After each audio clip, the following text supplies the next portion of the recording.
And now the plain truth. As you've seen on our show, the government at times tells you lies. The deception is historic and continuous. The government needs to be exposed because it cannot be trusted to expose itself. We live in exciting and fearful times. Most of you today are not afraid of big crime or big business or big labor. Rather, most of us are most afraid of big government.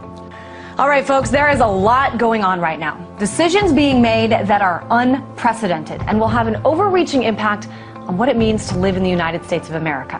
But whereas in the past, the time ends. The war is over. The rules go back to normal.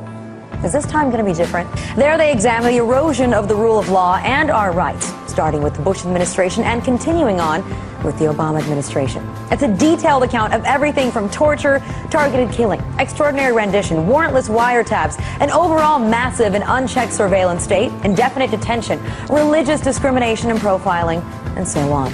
You're seeing innocent Americans being wiretapped. You're seeing them put on, these kill lists, and you're seeing people being investigated for doing something as benign as taking pictures of buildings. Now, the changes include allowing agents to search a group or person proactively without having to make any records of it, allowing them to tail people more than once during a proactive assessment, searching people's trash to find a potential informant, attending up to 5 meetings of a group undercover, eliminating extra supervision of investigations of politicians or journalists if they are witnesses and not suspects, and eliminating any protections for low-profile blogs. You cannot, under the Patriot Act, even tell a judge under oath in a public courtroom that you received a warrant written by a federal agent. We are being monitored by what is called FBI's, quote, Nationwide Suspicious Activity Reporting Initiative. Oh boy, how Orwellian does that sound? It apparently contains 161,948,000 suspicious activity files on tens of thousands of Americans, including your employment history, financial documents, phone numbers, pictures, and any other information that the authorities can gather on you. Here comes the twist: on people who have not been charged with any crime. They are just considered suspicious. Not only can the FBI file these reports, but local police can. But not only can local police, your neighbor can turn you in. If your neighbor reports suspicious activity, then it goes in the file. That means they can collect all of your information. They can listen to your phone calls, they can read your emails. Whatever you do that you think is private is not private. The American government is collecting that information without a warrant. Any cell phone, yours included, can be pinpointed, even if you never make a call. Consider your cell phone your own personal tracking device, like it or not. A federal judge has ruled that FBI does not need to get a warrant in order to put a GPS tracking device on your vehicle. All they have to do is think that something you're doing is suspicious enough to put the device on your vehicle, and it's fine. The researchers reported that iPhones and Droids tracked your every location and then stored that material. Well, careful what you tweet. An online privacy group suing the Department of Homeland Security over its recently announced plans for a system to monitor blogs, message boards, and social media sites like Twitter, Facebook. And the idea from the brains over at the DHS headquarters will allow the government to keep data on anybody who uses any sort of news or media outlet to share, report, or stay informed. about $11.3 million to monitor. Among that was monitoring for news media stories which, quote, reflect adversely on the Department of Homeland Security or U.S. federal government. Whoa, so Monitoring it's like for criticism. we're going to spend $10 million, $11 million bucks to see if anybody doesn't like us. Yeah, that's part of the contract. And make a note of it? Is to monitor for criticism, to monitor for dissent. That would allow the U.S. government to blacklist websites and, according to some, break the internet. It would basically allow any private company or person to shut down almost any website. You wouldn't even get a hearing before they shut down your website. Whether or not those sites are actually engaged in copyright infringement doesn't apparently need to be proven by a third party or a court. It's strictly up to the entertainment industry. In other words, if they don't like you, you're shut down. An international agreement that lumps piracy and counterfeiting into one, which has been discussed behind closed doors for nearly 6 years. And it was only when WikiLeaks published a discussion paper in 2008 that it came to be public knowledge. Last year, President Obama signed an executive agreement to get the U.S. on board without asking for congressional approval. Even though the precise terms of ACTA remain undecided, preliminary documents reveal many troubling aspects about the proposed agreement, such as removing legal safeguards that protect internet service providers from liability for the actions of their subscribers, in effect giving internet service providers no option but to comply with privacy invasions. Anyone out there who's familiar with the internet service Mega Upload should pay attention, because the feds could very well be watching you. The Protecting Children from Internet Pornographers Act of 2011. Sounds harmless. In fact, it sounds very moral, doesn't it? What they're doing is collecting all the websites you've been to over the last 18 months so they can use it against you at a later time. And like, who cares about illegal wiretapping at this point? Like, now the government is pushing to make sure that internet service providers immediately hand over all this information about you, which websites you visited, what your activity is online. You're treated as a criminal and you have to prove yourself innocent. You know, my personal preference is for the You Are All Criminals Act, which is shorter and I think more to the point, because it reverses the usual presumption that we do a search when we think a particular person is guilty. And the assumption behind this bill is we keep everyone's data, we make the company store everyone's information for the government because anyone might be guilty. And now it looks like domestic drone use is going to come to an airspace near you. So that means that by September 30th, 2015, drones will be flying in the same airspace as airliners, cargo planes, business jets, and private aircraft, as the Associated Press described it. Local police departments are now using Predator drones in order to basically spy on U.S. citizens. More and more of our civil liberties being taken away, more and more Big Brother watching over us at all times. One point we wake up and we're the frog and we've boiled. And we go, how the hell did we wind up in this state? In this police state where they watch everything and U.S. citizens are targeted, sometimes without trials. Well, this is how we wound up in it. We told you about it every single day on the Young Turks. It's happening as we speak. The police state we live in right now is so extreme that when I read the story, it wasn't that surprising to me, right? Do you want to feel comfortable with the fact that the government or local police departments can use a drone to follow you wherever you go, no matter what? It'll hover around your house while you're in there, follow you out of your house, check out where you're going, what are you doing? This police state thing has gotten out of control. A better eye in the sky, they're calling it the Blue Devil. And here's what is interesting. With the Blue Devil, what they can do is they've got so many cameras on board, they can actually take a look and know exactly what's going on over 36 square miles. They've got these supercomputers on board that do all the figuring out about, okay, we just heard somebody right over there say this, how do we follow? Yeah, in fact, they're that optimistic, they say it's going to be in the sky on October 14th. In the meantime, they're still sewing up the Kevlar. Security says people who oppose abortion or worry about the threat of illegal aliens could pose a radical threat to America. They're the ones we need to be watching at Homeland Security. Why are conservative values suddenly being singled out as a terror threat? People who pay for small purchases in cash, like coffee or gum, apparently that's a big red flag. Big time. But the FBI sees a cash payment as a way for you to cover your tracks, blend in with the normal folk without leaving a trace. Now, one specific area that we've been warned about incessantly over the last few years is the threat of homegrown terrorism. And it's not just a line that was repeated by officials or put into reports. No, we saw the government act on it. We've seen one sting operation after another. The Triangle Center on Terrorism and Homeland Security has just released a report that shows that the feared wave of homegrown terrorism has not materialized. The report's author actually called it a minuscule threat to public safety. This threat has been inflated, but the facts do not back up the claims.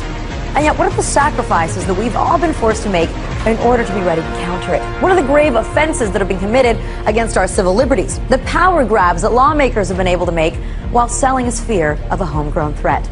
That includes Miranda rights being curtailed for domestic terror suspects. We now have an indefinite military detention provision codified into law through the NDAA that was just signed by the president on December 31st of last year. There's a bill that's been pushed by members of Congress to strip Americans of their citizenship if they're accused of being associated with terrorism. So, all that we can get from Panetta's answer here is that the evidence doesn't matter, due process in a courtroom to prove that evidence doesn't matter. If the government calls you a terrorist, they can kill you, and the rest of us are just supposed to take their word for it. This is part of the problem. The dangers of this overly expansive global war on terror is that anything can now be deemed a battlefield by the administration. You know that NDAA the president signed on December 31st of last year, the one that codified indefinite military detention into law? Well, it's already being applied to legal rationale. But just so you know, it's already being used. But the thing that makes it critical here is that the U.S. government unilaterally, without any proof, without any due process at all, is actually pointing the finger and saying, you, my friend, are a terrorist. So the question then becomes, if they get to decide, what makes you question whether or not they can't decide that it's you, or it's me, or it's my neighbor, or my father, or my son? The federal government says it is taking steps to make the internet safer. This week, the Obama administration pressed ahead with plans to create an internet identification system for Americans. Now you're telling us that the government is going to compile this information from passports and from state driver's licenses and put it in a national database. Once you've created a system like that for that purpose, what other purposes might you put it to? Controlling access to health care? Controlling access to housing? How about gun control? Well, you create this system for one purpose, it can be used for just about anything. And you might see kiosks at every government building. It might be that on handheld devices, law enforcement officers would look you up in the National ID database to see if you're entitled to be in the country, or to see if you have tax obligations you haven't paid yet. What if you're in a dispute with the government? If you get crossways with the government, you could be de-identified. A national biometric ID card is at the center of a new bipartisan immigration plan. Sounds like something out of the future. Now, the nationalized ID that's being proposed, which includes retinal scans for Americans, fingerprints, vein mapping, and facial mapping.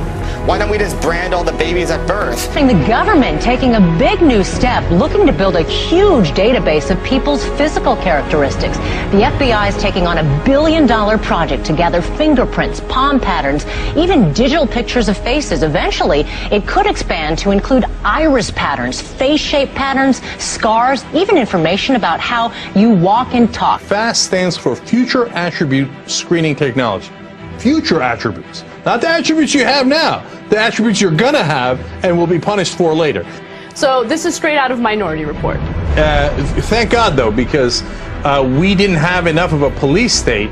Best to try to figure out crimes before they happen and punish people for it.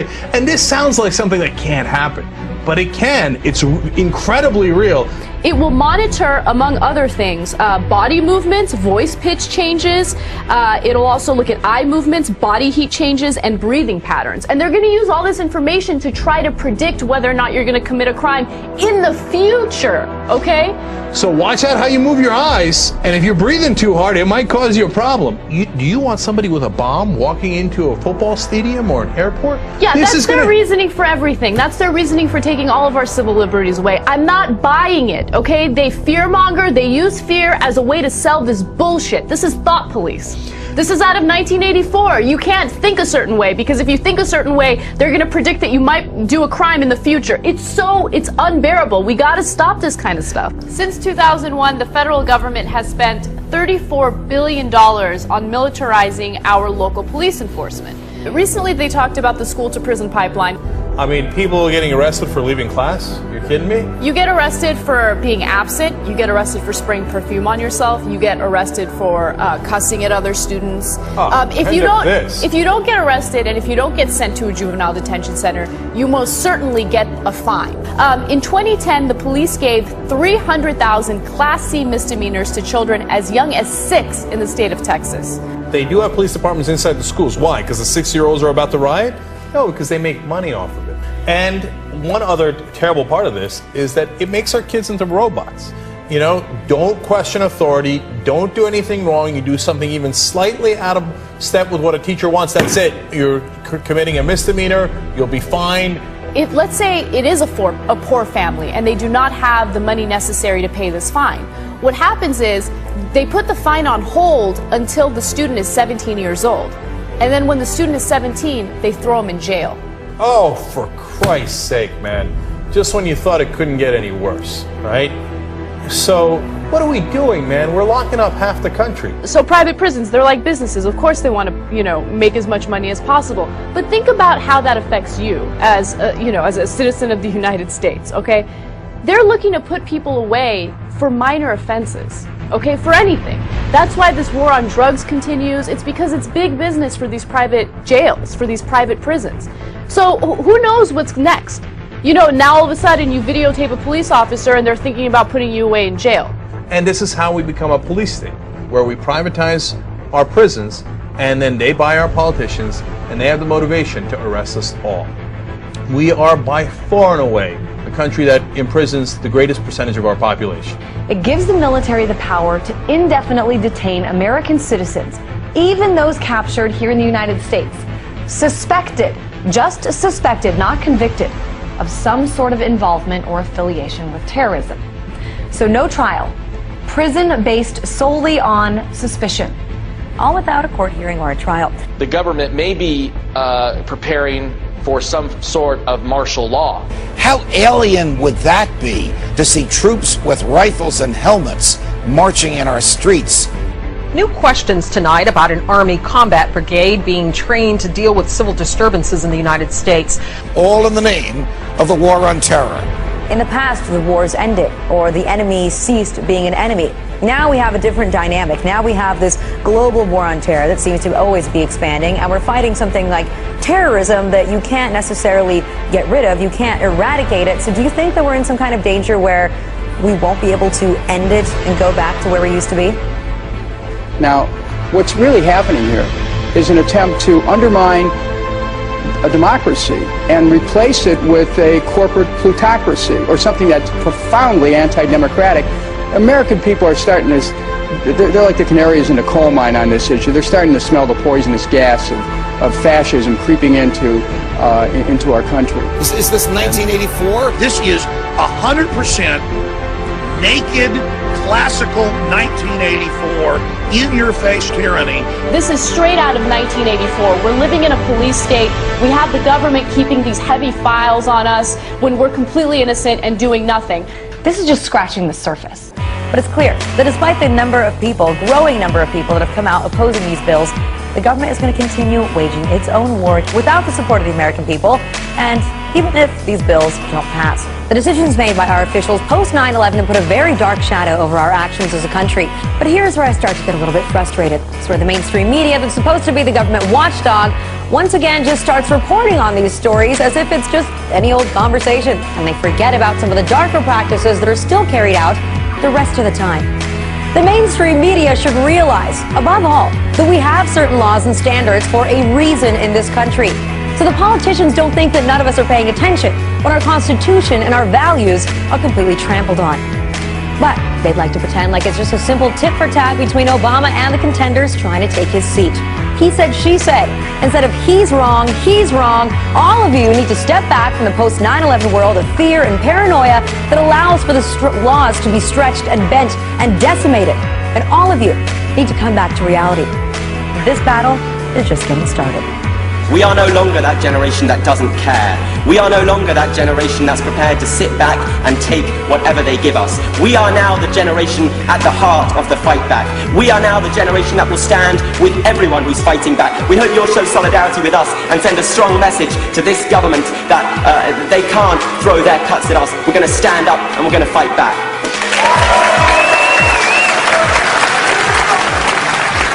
One day, somebody's going to have to make a stand. One day, somebody's going to have to say enough. If you don't fight for your rights, they don't exist, because power always wants to take them away. But our Constitution doesn't mean a damn thing if we the people don't stand up for it. Yellow ribbons and lapel pins will not save this country. Be it with your lives, labor, or tax dollars, stop investing in your own oppression. Guard your communities from the police state. Don't waste a single vote or a single dollar on the two-party system. Do not be content merely to grumble and to march while they are using fear, force, and violence as weapons of oppression. We must embrace the opportunity to resist civilly while we still can. American values have been nearly vanquished by consumerism, militarism, and authoritarianism. A loose collective born on the internet.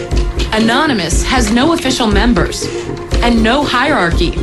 You know, law enforcement is intimidated by Anonymous. We have no threats, but behold the power of the quill and ink. We must, as a nation, once again, embrace defiance, rebellion, and resistance.